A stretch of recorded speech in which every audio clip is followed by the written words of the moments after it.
On Zeno of Citium, the founder of Stoicism. We have all heard of Stoicism somehow or somewhere or the other. We have heard of the famous Stoic school of philosophy, and many even roughly know the names of some of the famous Stoics whom history has deemed worthy enough to be remembered and revered, such as Epictetus, Seneca, and Marcus Aurelius. However, I am quite sure not many know or have even heard of the founder of this branch of philosophy that its famous disciples so ardently adhered to. For the clueless out there, I am talking about Zeno of Citium, the founding father of Stoicism. I know what most of you are thinking right now, that you have never heard of him or never even knew of his existence, or that you were under the impression that Epictetus or Seneca or some other better-known philosopher was the founder of Stoicism. Not too long ago, I thought the same. I too was ignorant of this man named Zeno, never having heard his name before. And then one day, to my surprise, I happened to find out that not Epictetus or Seneca but Zeno was the man responsible for founding Stoicism. No doubt, subsequent philosophers have built upon the foundations laid down by Zeno by incorporating their own views into the philosophy we know it to be today. In this essay, we will take a brief look at the life and philosophy of Zeno. Hope you find it interesting enough to stick to the end. So who was Zeno of Citium? Well, Zeno of Citium was a Hellenistic philosopher born around 334 BC in the city kingdom of Citium on the southern coast of Cyprus. He is believed to be of Phoenician ancestry, but, unsurprisingly, no one can really vouch for that with complete certainty. Like most historical figures dating back to his time, most of the details of his life remain unknown, and whatever we do know does not come from the man himself but from the writings of a certain Diogenes Laertius, who was a biographer of Greek philosophers. Regarding his early life and childhood and youth, I cannot help you much, for very little is known of it. And what little is known is probably not accurate, and so I choose not to go into it. According to Diogenes, Zeno became interested in philosophy when he consulted the oracle to ask what he should do to attain the best life. The oracle responded that he should take on the complexion of the dead. Zeno interpreted this response in a certain way which I cannot claim to know, and began studying the ancient philosophers. Now, how true is this account? I do not know, and I am pretty sure Diogenes himself did not know either. But that should not stop us from continuing, for there will be many such accounts that may seem too far-fetched to us now. Like the very next one. Zeno went on to become an extremely wealthy merchant who initially did not live much of an ascetic lifestyle. But on a fateful day, on a voyage from Phoenicia to Piraeus, the vessel he was traveling in was shipwrecked. Fortunately, he managed to survive. Following this close encounter with death, Zeno made his way to Athens to visit a bookseller, where he came across Memorabilia, a collection of Socratic dialogues by Socrates' student Xenophon. He was so deeply impressed by the dialogues and by the portrayal of Socrates in these dialogues that he impulsively asked the bookseller where he could find philosophers like Socrates. And just then, so the story goes, Crates of Thebes, the most famous and respected Cynic philosopher of the time in Greece, happened to be walking by, and the bookseller pointed at him.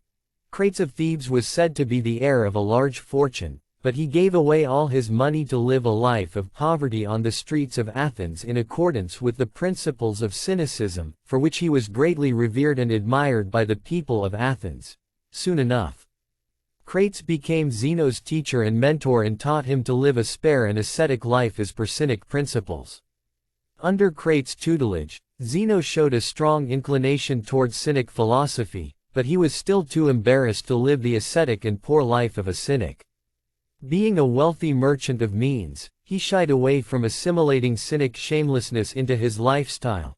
Crates took it upon himself to rid Zeno of this shyness and defect and gave him a potful of lentil soup to carry through the pottery district.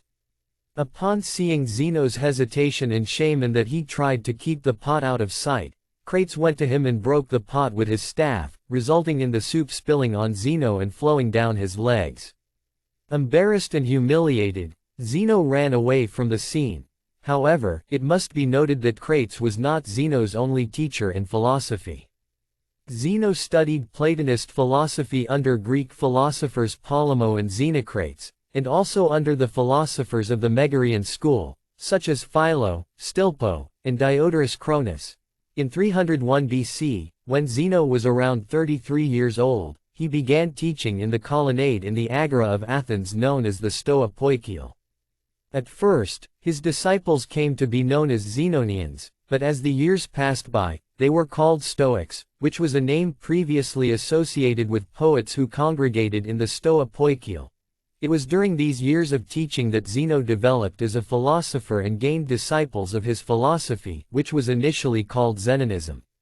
Among these admirers and followers was King Antigonus II Gonatas of Macedonia, who frequently visited Zeno whenever he was in Athens. As Zeno developed his own philosophy, which was greatly influenced by the moral ideas of Cynicism, he divided it into three parts: ethics, logic, and physics.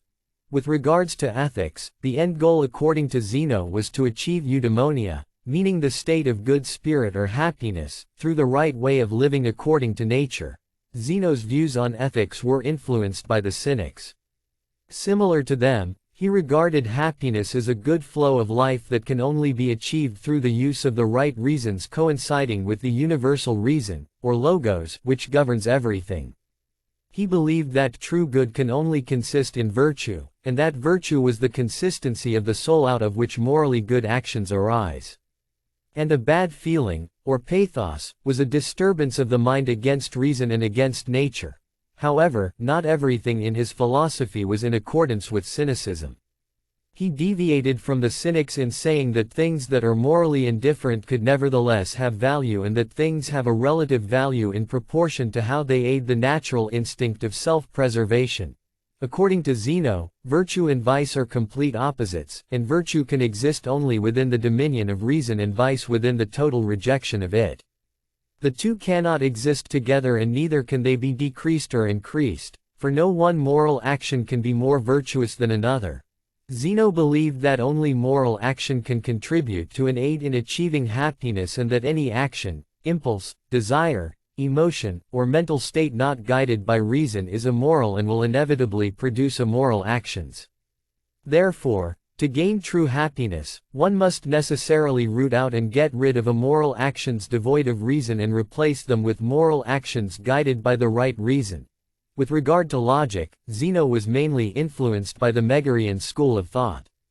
He stressed the need to lay down a basis for logic so that a wise person would know how to avoid deception. To achieve this goal, he divided true conception into the comprehensible and the incomprehensible, and he described the process leading to true knowledge in 4 stages with the following example. He stretched out his fingers and showed the palm of his hand and said, "Perception is a thing like this." Then he closed his fingers a little and said, "Assent is like this." Then he completely closed his hand and showed his fist and said, "This is comprehension." And then at last he brought his left hand against his right and with it took a firm and tight hold of his fist and said, "Knowledge is of this character and this is what none but a wise person possesses." And finally, with regard to physics, Zeno believed that the universe was God and that it contained a divine artisan fire that foresaw everything, produced everything, and extended throughout the universe. And this divine and artistically working fire remained constant and consistent and was the basis for all activity and creation that took place in the universe. And this very divine fire, Zeno said, is the nature that created, produced, and conducted all activities in the universe, and also contained all individual souls, thereby becoming the world soul of the universe. Influenced by Heraclitus, Zeno also took the view that the universe underwent regular cycles of formation and destruction. He believed that the nature of the universe was such that it always strived toward and accomplished what was right and prevented what was wrong.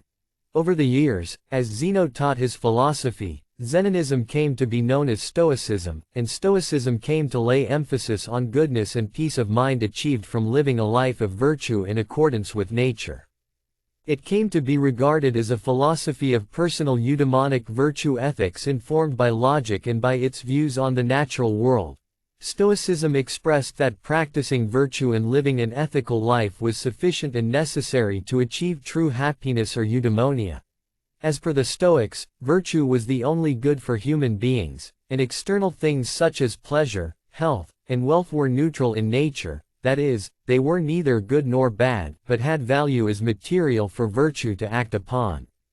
In order for one to not commit errors in judgment, one had to maintain a will that was in accordance with nature and had to understand the natural order to live a good and happy life. Therefore, the Stoics believed that a person's individual philosophy must be judged by their behavior and actions and not by what they say.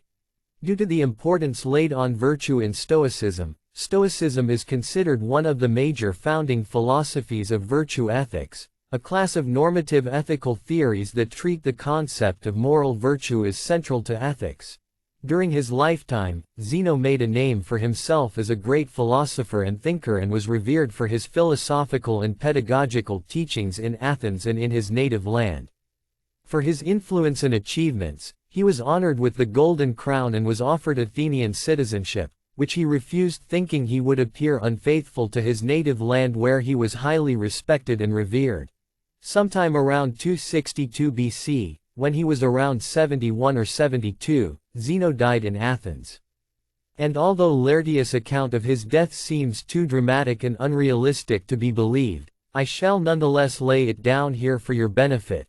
According to Laertius, as Zeno was leaving the school he tripped and fell and broke his toe. Then he struck the ground with his fist and quoted the line from the Greek tragedian Aeschylus' play Niobe, I come, why dost thou call for me? And quoting this, he held his breath and died on the spot. Now, I do not blame anyone for not believing Laertius' account of Zeno's death, for neither do I. However, this seems to be the only fairly well-known account of his death, and so I felt the obligation to put it down here. Post his death, in honor of the moral influence he held over the youth of his era, a tomb was built for him. Zeno's philosophy proved to be quite popular and influential during his lifetime and with subsequent generations. It flourished throughout the Roman and Greek worlds as one of the major schools of philosophy, from the Hellenistic period through to the Roman era until the 3rd century AD. Through its influence, it gained well-known adherents and disciples such as Seneca, Epictetus, and Marcus Aurelius. Stoicism's influence decreased once Christianity was made the state religion in the 4th century AD, but it underwent revivals during the Renaissance in the form of Neo-Stoicism and during the present time as modern Stoicism. In the modern era, a Stoic is usually regarded as a person who represses feelings or endures suffering patiently, or someone who is indifferent to joy, grief, pleasure, pain, or any other feelings or emotions. Even Zeno himself would never have been able to imagine that his teachings would survive and thrive for centuries after centuries until the present day, influencing great thinkers, philosophers, writers, statesmen, and common citizens to live a better, happier, and more fulfilling life. He has successfully left his mark on history.